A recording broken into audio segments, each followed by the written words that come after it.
So, do you ever struggle with ups and downs in your business throughout the year? Maybe you have that summer slump that people worry about, or maybe you're always late to the party when it's Black Friday or holiday time, and you're like, "Ah, I really should have capitalized on that, but I didn't plan ahead."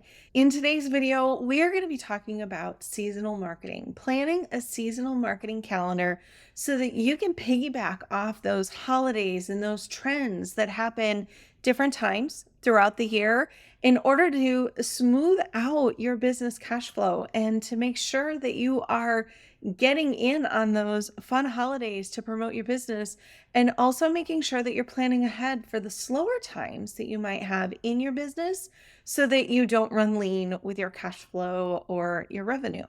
So, if we haven't met before, hi, I'm Heather from YSL Marketing, and I want to welcome you to my channel. Each week, I am creating videos and content in order to help you get leads and clients, grow your business. We focus on funnels and websites and different marketing automations and tools to make marketing easier, as well as content strategies that will help you streamline your business and make sure you're not constantly in that hustle mode. So, if that's the kind of thing that you like, please click the subscribe button below and let's get started.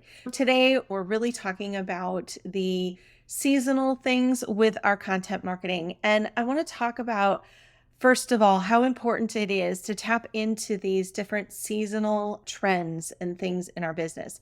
As a community, we experience the change of seasons. We're coming up on springtime now. So everybody's thinking about getting outside and maybe planting a garden or planning out their summer vacations and things along those lines. We all focus on seasons. They dictate what's going on right now, whether Easter's coming up or Christmas is coming up or planning that summer road trip with the family.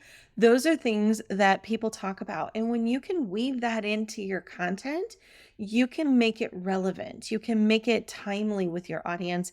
You could take a topic on consistently creating content and you can put a whole new twist on it on how to stay consistent with your content through the busy summer months. And so you're tapping into that seasonality that we all have in our brain, that we all have in common, and making it relevant to the thing that you are teaching your audience. Some examples are, in my business, we tend to have a lull around the holidays and we tend to have a low in the summertime because people are busy. They're not necessarily focused on building their funnel at that time.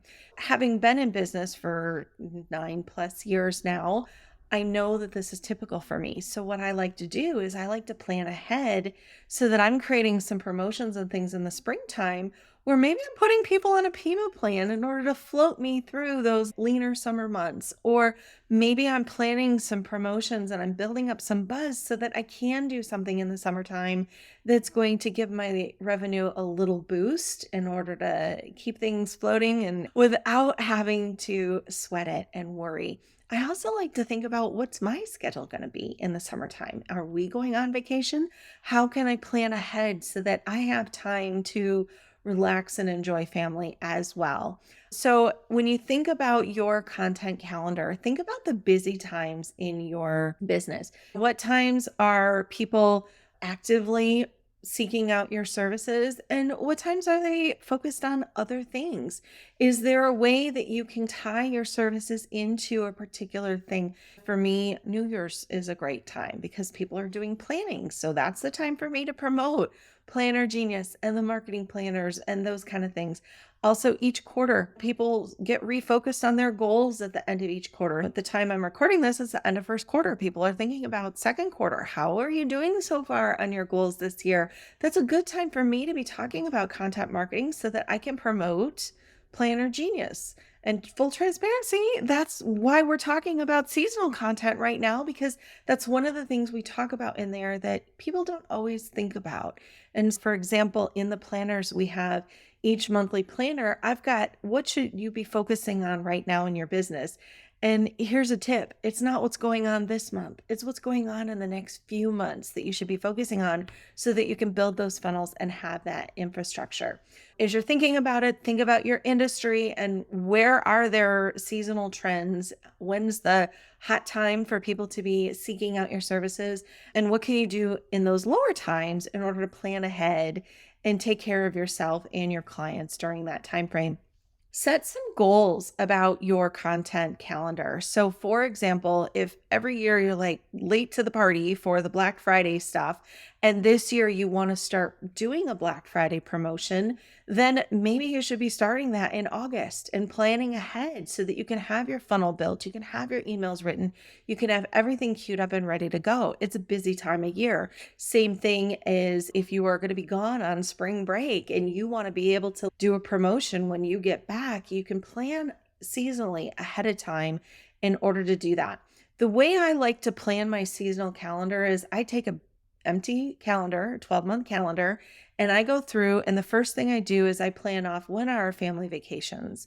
When do we have holidays and things that I want to take care of myself and my family personally? Those are priorities, right? I work for my family, so they come first on my calendar. The next thing is, are there any conferences or events or things that I want to be able to attend? I like to put those things down. And then I take a look at my business. What do I want to promote this year or this quarter? What am I going to be doing to grow my business? And so I like to plan at least once a quarter some sort of a bigger launch or a bigger promotion that I can do. And then filling in between that, what are some smaller promos that I could do? Maybe list building focus. That's always on my radar is how can I keep growing my email list? So I want to plan those things in as well. But I start with the big rocks, right? The vacations, the family time, what graduations are coming up? Are there weddings that I need to travel to? We have a new baby coming next month in our family. And so you better believe that's been on my calendar for a long time so that I can plan to be there for my daughter and help support her as her first time as a new mom and to welcome this new baby into our family. So plan that stuff out ahead of time. And then when you're thinking of your content calendar, think about how you can piggyback off the different trends. When I was working as a content manager for an affiliate marketing company, we had a seasonal calendar and we knew that March was frozen food month and it was a great time to be promoting frozen foods as well as freezers and things like that. So take a look at your business. When are things hot? Does technology come out at certain times? If you're a health coach, are people focused on weight loss to get ready for the beach body and be able to be out in the bikini in the summertime? Or are they focused on New Year's resolutions, wanting to lose weight? Same thing with finances, right? It's when is tuition due for parents who have college age kids? What do they need to be planning ahead for that? Back to school time. There's so many different seasonal things that you can piggyback off of with your marketing to be relevant, to serve your audience at a really high level. That's really helpful if someone's giving you strategies that are applicable to right now. Another great thing about this is the calendar stays the same primarily from year to year. So if you're a photographer and you've got some hot months for wedding photography, that's going to be the same. You can wash, rinse, and repeat those promos year after year. So again, think about the month that you have ahead, the months, I should say, that you have ahead. Grab a yearly calendar, print one off. You can get a free one by going to our website. I'll put the link below to download a sample of our planner or come join us in Planner Genius and plan out those big rocks that you have. Plan out what seasonal things inside the planner. We have a page in there that lists popular hashtags for the month and trending topics for the month that you can tie into your marketing. Leverage AI, ChatGPT, or Gemini to help you come up with some seasonal marketing ideas for your business. That can be really helpful too. But key takeaways today. Don't ignore the seasons, okay? There's a lot that's going on that you could be leveraging in your content marketing to make things easier. Come join us in Planner Genius if you want some help with this, but really plan ahead with your seasonal content. It's going to make it more relevant and engaging to your audience. And it takes away that, "Oh, what do I even post about?" overwhelm that we might feel. So I hope this was helpful to you. If it was, will you please click subscribe and I will see you in another video next week. And in the meantime, happy marketing. Bye-bye.